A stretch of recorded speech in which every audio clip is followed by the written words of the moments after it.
सागर की धरती, संतों का सानिध्य, संत रविदास जी का आशीर्वाद और समाज के हर वर्ग से, हर कोने से इतनी बड़ी संख्या में आशीर्वाद देने के लिए आए हुए आप सब महानुभाव, आज सागर में समरसता का महासागर उमड़ा हुआ है।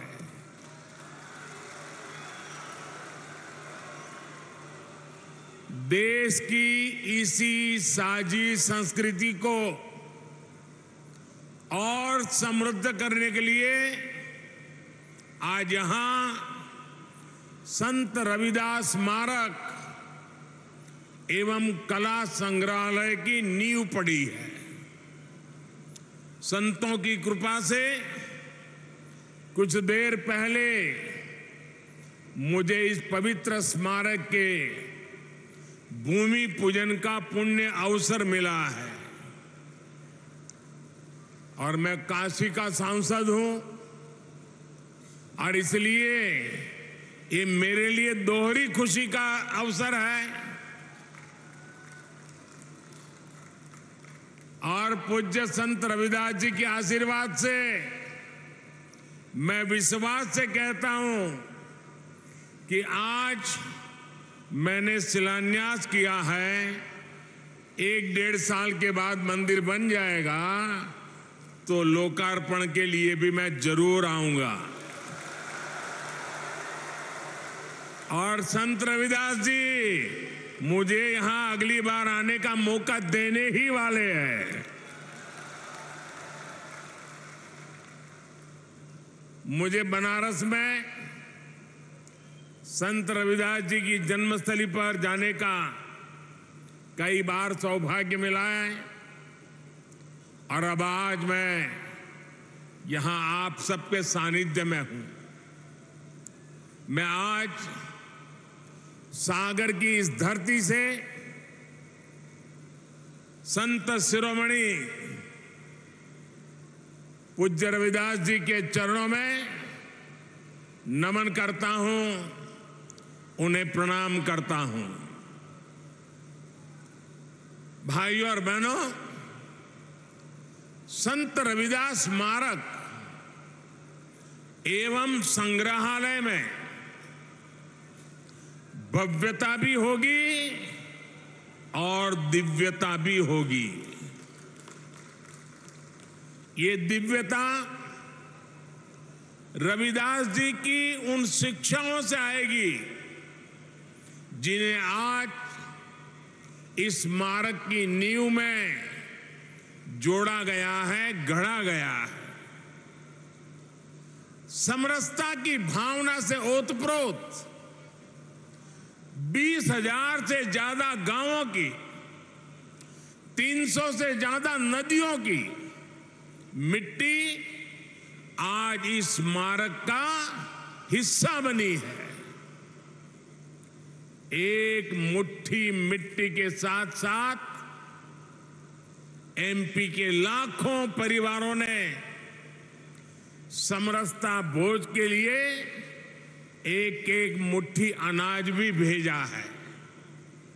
इसके लिए जो 5 समरसता यात्राएं चल रही थी, आज उनका भी सागर की धरती पर समागम हुआ है। और मैं मानता हूं कि ये समरसता यात्राएं यहां खत्म नहीं हुई हैं, बल्कि यहां से सामाजिक समरसता के एक नए युग की शुरुआत हुई है। मैं इस कार्य के लिए मध्य प्रदेश सरकार का अभिनंदन करता हूं, मुख्यमंत्री भाई शिवराज जी का अभिनंदन करता हूं और आप सभी को बधाई देता हूं।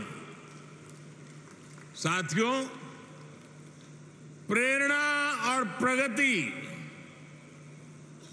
जब एक साथ जुड़ते हैं तो एक नए युग की नींव पड़ती है। आज हमारा देश, हमारा एमपी इसी ताकत के साथ आगे बढ़ रहा है। इसी क्रम में आज यहां कोटा बीना सेक्शन पर रेल मार्ग के दोहरीकरण का भी लोकार्पण हुआ है। नेशनल हाईवे पर 2 महत्वपूर्ण मार्गों का शिलान्यास भी किया गया है।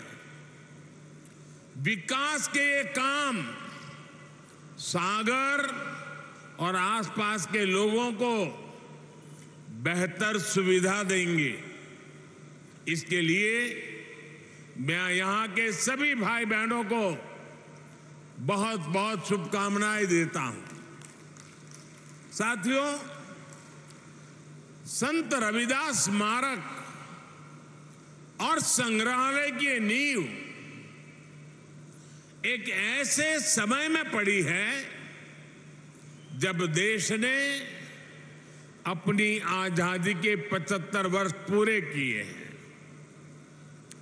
अब अगले 25 वर्षों का अमृत काल हमारे सामने है।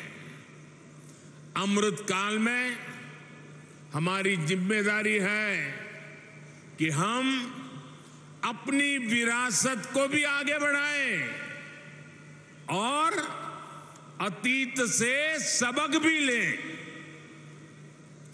एक राष्ट्र के रूप में हमने हजारों वर्षों की यात्रा की है।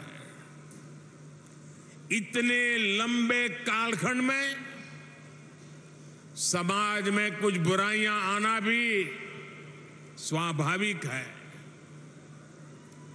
ये भारतीय समाज की ही शक्ति है कि इन बुराइयों को दूर करने वाला समय समय पर कोई महापुरुष, कोई संत, कोई औलिया इसी समाज से निकलता रहा है।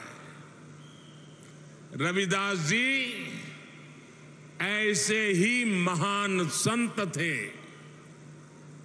उन्होंने उस कालखंड में जन्म लिया था जब देश पर मुगलों का शासन था। समाज अस्थिरता, उत्पीड़न और अत्याचार से जूझ रहा था। उस समय भी रविदास जी समाज को जागृत कर रहे थे, समाज को जगा रहे थे। वो उसे उसकी बुराइयों से लड़ना सिखा रहे थे। संत रविदास जी ने कहा था, जात पात के फेर मही, जात पात के फेर मही, उर्जी रही सब लोग, मनुष्यता को खात हुई, रैदास जात कर रोग। अर्थात सब लोग जात पात के फेर में उलझे हैं और ये बीमारी मानवता को खा रही है। वो एक तरफ सामाजिक कुरीतियों के खिलाफ बोल रहे थे तो दूसरी तरफ देश की आत्मा को झकझोर रहे थे। जब हमारी आस्थाओं पर हमले हो रहे थे, हमारी पहचान मिटाने के लिए हम पर पाबंदियां लगाई जा रही थी, तब रविदास जी ने कहा था, उस समय मुगलों के कालखंड में, ये हिम्मत देखिए, ये राष्ट्रभक्ति देखिए। रविदास जी ने कहा था, पराधीनता पाप है, जान लेहु रे मीत। रैदास पराधीन सो कौन करे है प्रीत। यानी पराधीनता सबसे बड़ा पाप है। जो पराधीनता को स्वीकार कर लेता है उसके खिलाफ जो लड़ता नहीं है उससे कोई प्रेम नहीं करता। एक तरह से उन्होंने समाज को अत्याचार के खिलाफ लड़ने का हौसला दिया था।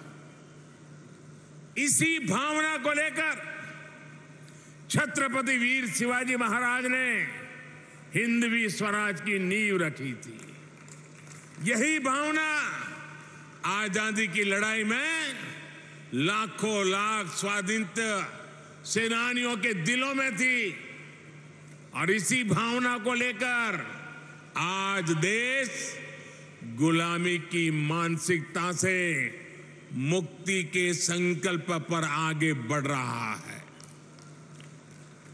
साथियों, रैदास जी ने अपने एक दोहे में कहा है और अभी शिवराज जी ने उसका उल्लेख भी किया, ऐसा चाहूं राज में, ऐसा चाहूं राज में, जहां मिले सबन को अन्न, छोट बड़ों सब सम बसे, रैदास रहे प्रसन्न।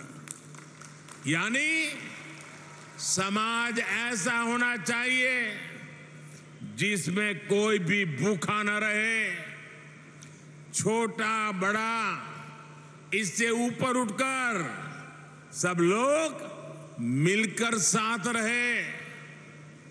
आज आजादी के अमृत काल में हम देश को गरीबी और भूख से मुक्त करने के लिए प्रयास कर रहे हैं। आपने देखा है कोरोना की इतनी बड़ी महामारी आई, पूरी दुनिया की व्यवस्थाएं चरमरा गई, ठप पड़ गई। भारत के गरीब तबके के लिए, दलित आदिवासी के लिए हर कोई आशंका जता रहा था। कहा जा रहा था कि 100 साल बाद इतनी बड़ी आपदा आई है, समाज का ये तबका कैसे रह पाएगा। लेकिन तब मैंने ये तय किया कि चाहे जो हो जाए, मैं मेरे गरीब भाई बहन को खाली पेट सोने नहीं दूंगा।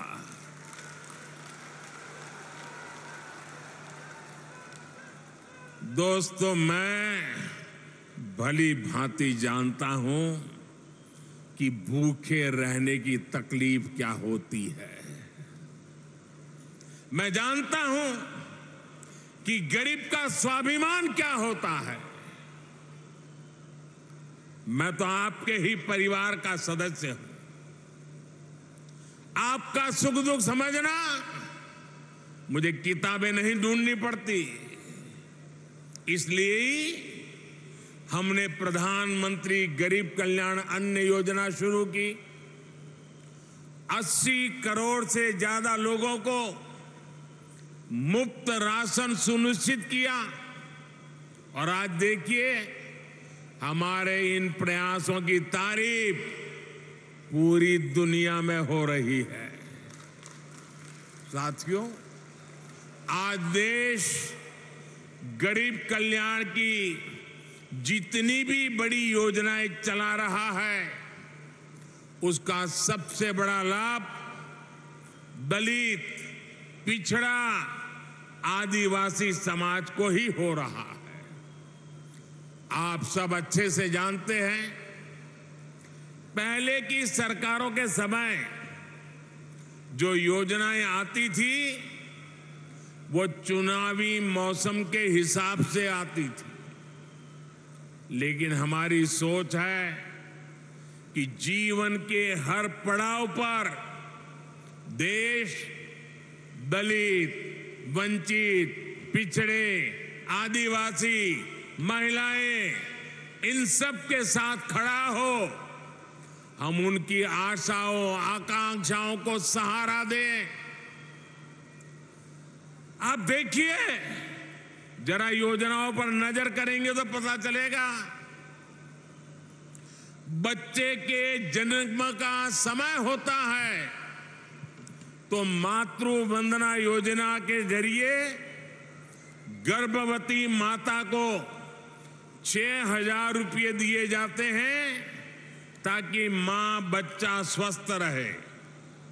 आप भी जानते हैं कि जन्म के बाद बच्चों को बीमारियों का, संक्रामक रोगों का खतरा होता है। गरीबी के कारण दलित, आदिवासी बस्तियों में इनकी सबसे ज्यादा मार होती है। आज नवजात बच्चों की पूरी सुरक्षा के लिए मिशन इंद्रधनुष चलाया जा रहा है। बच्चों को सभी बीमारियों से बचने के लिए टीका लगे, ये चिंता सरकार करती है। मुझे संतोष है कि बीते वर्षों में 5.5 करोड़ से अधिक माताओं और बच्चों का टीकाकरण किया जा चुका है। साथियों, आज हम देश के 7 करोड़ भाई बहनों को सिकल सेल एनीमिया से मुक्ति के लिए अभियान चला रहे हैं। देश को 2025 तक टीबी मुक्त बनाने के लिए काम हो रहा है। कालाजार और दिमागी बुखार का प्रकोप धीरे धीरे कम हो रहा है। इन बीमारियों से सबसे ज्यादा दलित, वंचित, गरीब परिवार वही इसके शिकार होते थे। इसी तरह अगर इलाज की जरूरत होती है तो आयुष्मान योजना के जरिए अस्पतालों में मुफ्त इलाज की व्यवस्था की गई है। लोग कहते हैं मोदी कार्ड मिल गया है। 5 लाख रुपए तक अगर कोई बीमारी को लेकर के बिल चुकाना है तो ये आपका बेटा कर देता है। साथियों, जीवन चक्र में पढ़ाई का बहुत महत्व है। आज देश में आदिवासी बच्चों की पढ़ाई के लिए अच्छे स्कूलों की व्यवस्था हो रही है। आदिवासी क्षेत्रों में 700 एकलव्य आवासीय स्कूल खोले जा रहे हैं। उन्हें सरकार पढ़ाई के लिए किताबें देती है, स्कॉलरशिप देती है। मिड डे मील की व्यवस्था को बेहतर बनाया जा रहा है ताकि बच्चों का अच्छा पोषण वाला खाना मिले। बेटियों के लिए सुकन्या समृद्धि योजना शुरू की गई है ताकि बेटियां भी बराबर से और बराबरी से आगे बढ़े। स्कूल के बाद हायर एजुकेशन में जाने के लिए एससी, एसटी, ओबीसी युवा युवतियों के लिए अलग से स्कॉलरशिप की व्यवस्था की गई है। हमारे युवा आत्मनिर्भर बने, अपने सपनों को पूरा कर सके, इसके लिए मुद्रा लोन जैसी योजनाएं भी शुरू की गई हैं। मुद्रा योजना के अब तक जितने लाभार्थी हैं उनमें बड़ी संख्या में एससी, एसटी समाज के ही मेरे भाई बहन हैं और सारा पैसा बिना गारंटी दिया जाता है। साथियों, एससी, एसटी समाज को ध्यान में रखकर हमने स्टैंड अप इंडिया योजना भी शुरू की थी। स्टैंड अप इंडिया के तहत एससी, एसटी समाज के युवाओं को 8,000 करोड़ रुपए की आर्थिक सहायता मिली है। 8,000 करोड़ रुपए ये हमारे एससी, एसटी समाज के नौजवानों के पास गए हैं। हमारे बहुत से आदिवासी भाई बहन वन संपदा के जरिए अपना जीवन यापन करते हैं, उनके लिए देश वन धन योजना चला रहा है। आज करीब 90 वन उत्पाद को एमएसपी का लाभ भी मिल रहा है। इतना ही नहीं, कोई भी दलित, वंचित, पिछड़ा बिना घर के न रहे। हर गरीब के सर पे छत हो, इसके लिए प्रधानमंत्री आवास भी दिए जा रहे हैं। घर में सभी जरूरी सुविधाएं हो, इसके लिए बिजली कनेक्शन, पानी कनेक्शन भी मुफ्त दिया गया है। इसका परिणाम है कि एसटी, एसटी समाज के लोग आज अपने पैरों पर खड़े हो रहे हैं। उन्हें बराबरी के साथ समाज में सही स्थान मिल रहा है। साथियों, सागर एक ऐसा जिला है जिसके नाम में तो सागर है ही, इसकी एक पहचान 400 एकड़ की लाखा बंजारा झील से भी होती है। इस धरती से लाखा बंजारा जैसे वीर का नाम जुड़ा है। लाखा बंजारा ने इतने वर्ष पहले पानी की अहमियत को समझा था, लेकिन जिन लोगों ने दशकों तक देश में सरकारें चलाई, उन्होंने गरीबों को पीने का पानी पहुंचाने की जरूरत भी नहीं समझी। ये काम भी जल जीवन मिशन के जरिए हमारी सरकार जोरों पर कर रही है। आज दलित बस्तियों में, पिछड़े इलाकों में, आदिवासी क्षेत्रों में पाइप से पानी पहुंच रहा है।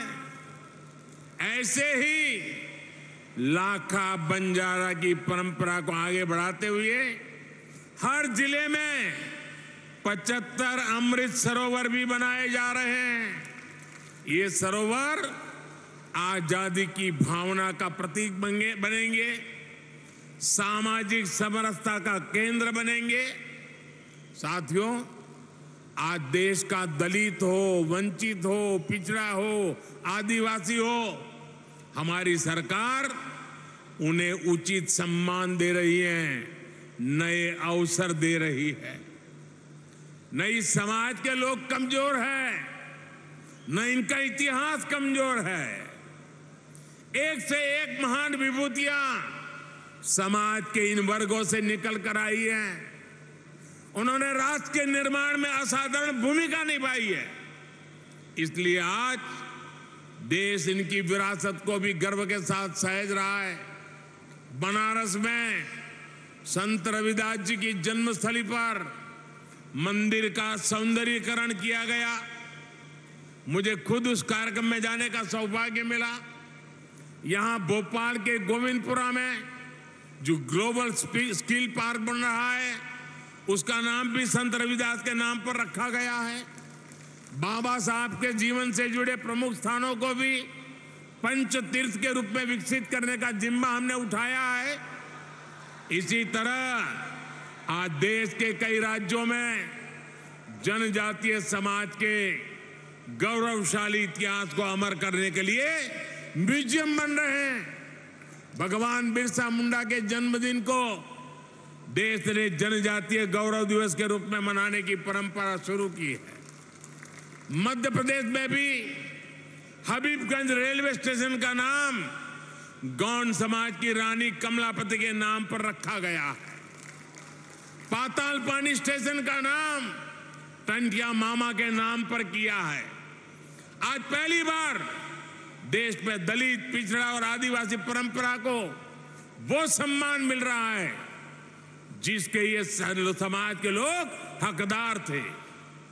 हमें सबका साथ, सबका विकास, सबका विश्वास और सबका प्रयास के इसी संकल्प को लेकर आगे बढ़ना है।